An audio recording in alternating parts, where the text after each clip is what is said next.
historique. Il est un Dieu puissant. Que Dieu vous bénisse. Que le Seigneur vous bénisse. Non, mes frères et sœurs, ne laissons pas Dieu dans les brochures. Ne laissons pas Dieu dans la Bible. Il faut que ce Dieu-là puisse maintenant s'incarner en nous. Mais ce Dieu qui est en train de marcher, nous avons reçu un message de laissez-moi vous dire, n'importe quel magicien, n'importe quelle puissance satanique, n'importe quelle puissance de ces morts, alléluia, nous dans notre temps, Dieu nous a donné quelque chose de écoutez mes frères et sœurs, c'est que nous avons reçu, et c'est que vous êtes venus faire ici, c'est puisque cette puissance démoniaque, Dieu vous a donné quelque chose, alors que vous ne le savez pas. Reconnaissez votre position. Je vais révolter votre foi. C'est que vous soyez des hommes positionnés, pas des hommes ballotants. Il est la réalité. Il est la réalité. Je vais répéter encore cette écriture, mes frères et sœurs. Qu'est-ce que nous avons crié? Qu'est-ce que nous avons? Frère Branham dit, dans la prédication, être conduit par le Seigneur. Non, je me sens bien, mes frères. Qu'est-ce que William Branham dit? Mais il pria avec instance pour qu'il ne tombe point de pluie. Il ne pluie pas pendant 3 ans et 6 mois.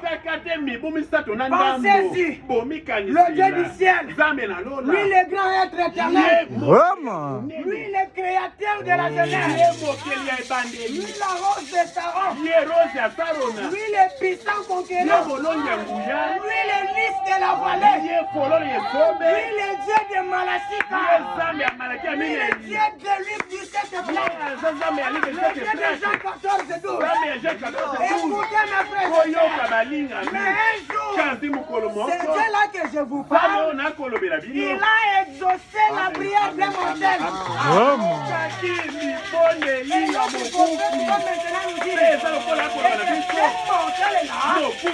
Il avait aussi des erreurs. Il avait des erreurs. Même si nous avons les erreurs ce soir, dans le message, il y a un véritable Dieu. Il pardonne le péché. Il pardonne les iniquités. Il pardonne nos erreurs. Ce soir, prions-les. Ce soir, prions-les. Priez pour vos enfants. Priez pour vous-même. Priez pour vos maisons. Priez pour votre église. Priez pour vos enfants. Alléluia. Dieu est là. Écoutez mes frères, il a écouté la prière des mortels. William Branham dit, et je dis ceci avec tous les respects possibles. Oh gloire à Dieu. Un prophète qui sait dire des choses avec tous les respects. Il nous dit ces choses dans le respect et que ceci nous fait augmenter dans la foi. Je vois combien notre Dieu est puissant. Il ne nous a pas envoyé ce message seulement pour rien comme ça. Il nous a envoyé le message pour que nous ayons l'autorité. Frère Branham dit, dans la prédication, la parole fait chair. Il dit les saintes écritures ayez les sentiments qui étaient en Christ en vous. Si la pensée qui était en Jésus-Christ, si cette même pensée-là habite dans ton cœur ce soir, tu es maintenant capable de dire toi cancer,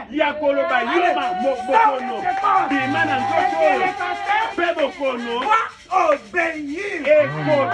Il a maintenant l'autorité. Il a maintenant l'autorité. Tu es en train de vivre dans le temps où le Saint-Esprit est là. Dans le temps où la grâce est en train de couler. N'ayez pas peur. N'ayez pas peur. Viens ce soir. Même les erreurs, il faut te pardonner. Et nous voulons que nous puissions prier.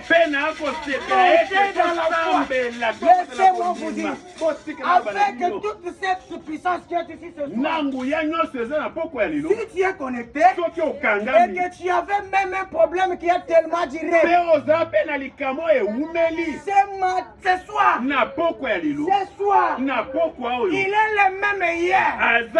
Et aujourd'hui, maintenant même, il est ce même Dieu-là. Il peut pardonner, il peut exaucer. Si vous le croyez, dites Amen. Écoutez mes frères, j'ai écouté la prière de mon frère. Oh my. Non. Moi, quand je lis les messages de l'air, le diable est tellement risé. Il a pris le téléphone. Il donne maintenant aux enfants de Dieu. Pour que ces chers enfants de Dieu ne connaissent pas leur véritable position. Nous allons arriver. Alléluia. Avec tous les respects possibles, il n'existe aucune autre force sur terre. Il n'existe aucune autre force sur terre. Il n'y a rien sur terre. Peu importe ce que c'est. Quels que soient les dons. Quels que soient les dons. Au moins je peux voir 10 songes par chaque soir. Je suis capable de te dire toute ta vie. Oui, monsieur, c'est la parole de Dieu. Nous croyons au songe, nous croyons aux visions. C'est la parole de Dieu. Mais William Branham dit, quels que soient les dons, il n'y a rien dans le monde. Non. Ce soir, ma frère, je voudrais que nous prions. Je voudrais que nous prions comme si c'était notre dernière fois sur la terre. Je voudrais que nous prions même jusqu'au petit matin. Il n'y a